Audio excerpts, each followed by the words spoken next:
During the Super Bowl final, my husband, Marcus, suddenly suggested we make a bet. Watching the game reach its halftime mark, he said casually, if the Eagles win, we get a divorce. What do you say? The Eagles were leading by a landslide. They were bound to take home the championship ring tonight. I stared blankly at the TV screen, my mind drifting back to an Instagram post I had seen just this afternoon, uploaded by Marcus's secretary, Haley. Mr. Marcus said that if the Eagles win tonight, he will finally take our relationship public. Perfect timing because I have a little surprise waiting for him too. The surprise Haley mentioned was a photo of a positive pregnancy test showing she was 2 months along. Remembering the sweet, pampering messages Marcus had left under her post to make her happy, I felt an overwhelming sense of exhaustion. With only 1 minute left on the clock before the game ended, I spoke in a quiet voice. Okay, I'll take that bet. The game ended. Around us, the screams and cheers of our friends watching the game were deafening. Only Marcus and I sat in a silence that felt completely out of place. Marcus froze, looking at me in surprise. I looked at the final score on the screen. Then, I said softly, you won. He was always going to win this bet. I didn't want to fight it anymore. Marcus, I agreed to the divorce. In our 5-year marriage war, he had finally won. On the drive back, Haley sent Marcus a Snapchat voice note, her voice bubbling with excitement. Marcus, the Eagles actually won. Does this mean we can finally tell everyone about us? The voice note played out loud by accident. Every single word fell clearly into my ears. Marcus instinctively glanced at me through the rearview mirror, but he only saw me staring out the window, completely expressionless.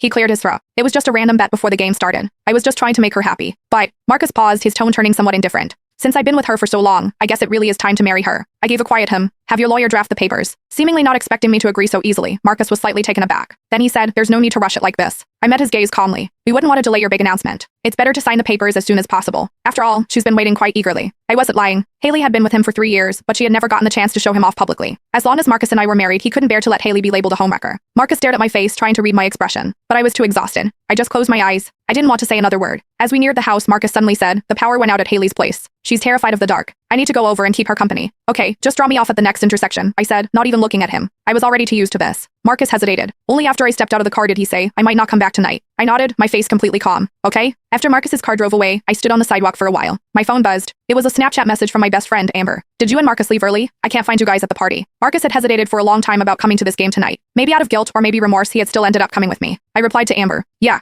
Amber replied instantly. Because of Haley? Why won't that girl just disappear? She's just a secretary. Has Marcus lost his mind? Maybe he had. I didn't know when things had started to change between Marcus and me. When did it begin? Probably when his work got too busy, and we talked less and less. He stopped sharing the funny little details of his day with me. His replies to my messages took longer and longer. Strangely, the thought of divorce didn't make me sad. Instead, I felt a weight lifting off my shoulders. We had known each other for 8 years and been married for 5. This marriage, which had kept me awake for countless painful nights, was finally coming to an end. Just then, a voice note from Marcus came through. Go to bed early. Marcus always had this habit of slapping me first and then giving me a sweet treat. I was used to this way of living too. Back home, I collapsed onto the couch feeling drained. I stared numbly at the empty house. I don't know how much time passed before my phone lit up again. It was a notification for an Instagram update from Haley. I clicked on it. It was her relationship hard launch post. Congrats to the Eagles for winning the championship. Marcus won his bet. Family of 3, finally together. The photo showed 2 hands overlapping on top of a pregnancy report. My hand automatically drifted to my own stomach. My own medical report from yesterday's checkup was still sitting in my purse. 4 weeks pregnant. It was my second I lowered my eyes, exited Haley's post, and pulled up